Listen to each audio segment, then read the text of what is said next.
Okay, so no hate, no shade to this person, but I keep seeing things like this and I need to address it. Yes, not everyone has the resources or the space or whatever to have like months and months worth of stuff. Of course not. But I never said that everybody should do all the same thing because that doesn't make any sense. I wouldn't say that. Like I said pretty clearly, I thought the whole idea about this is that everyone's doing what they can so that when something happens, we know what we can bring to the table. Now, if you are unable to, because of whatever reason, right, your neighbors, your friends, people who you know will have, and you'll be better off because they'll be able to share that with you. The first thing a lot of people do when someone recommends something like, say, if you can get in shape and you are physically able to do so, you should, because things are going to be rough and there's going to be motherfuckers who are trying to fight you.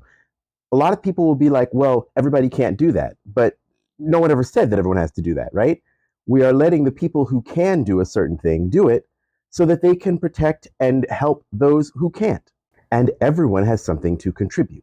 You have know-how, you have skills, you have a lot of abilities that are in this society like not even considered as work, right? The work of women and femmes historically has always been marginalized as not work, even though like that's a lot of what makes society run in like any real sense. I am not leaving out disabled people when I say that people should prep food or water.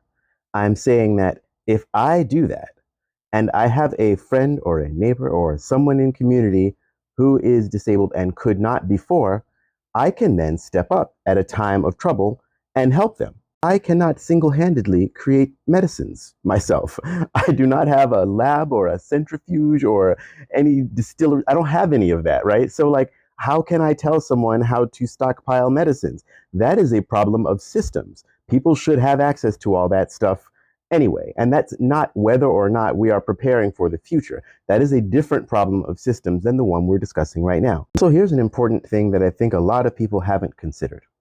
The people who make the medicines, the people who make all of the specialty stuff that is required for like this, for disabled people, for just for people to live, right? Stuff that we can't just grow. The people that know how to do that stuff, they will still exist. And the stuff to do it with will still exist. The system doesn't actually provide anything. It just gatekeeps and decides who gets to be part of what and who gets access to what. We do everything. We have the know-how. And the people that have the know-how to do those things, a lot of them just wish they didn't have to deal with all the bureaucracy. Some of our greatest minds that would love to be creating new works and new, like, new things for us to live well, they're stuck somewhere making weapons because there are no labs for leftists. And honestly, this is one of the intersections of just being American that creeps into everything. And it's the fact that if somebody's not talking about you specifically, a lot of people feel like they're being left out or they're being shitted on. And that's just not the case. Sometimes a particular conversation just isn't about you, or it is about you in a way that you haven't thought about, and you just got your back up about it. My theory of prepping as a leftist prepper is this. In the moments immediately following whatever it is that's going to happen, things will be wild. People will be worried. People will be, desperate and concerned.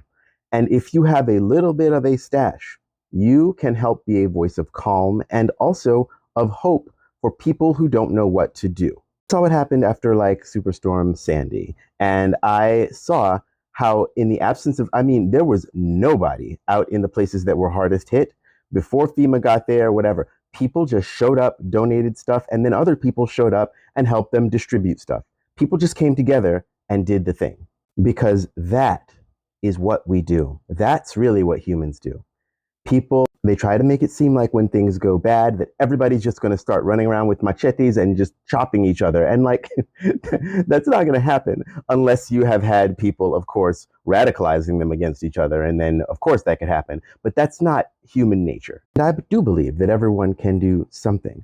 I don't care if it's literally, saving 6 cans that you're like, I'm not going to eat these, right? That you get from a food pantry or whatever. There is something that everyone can do.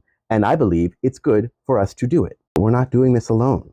We're doing this with each other and for each other. So the things that doomsday style preppers are thinking of, like those are things that you won't need to prep for that long because it's going to be way above your pay grade to deal with it at all. If it's like a nuclear winter or something, like what are we going to do about that, right?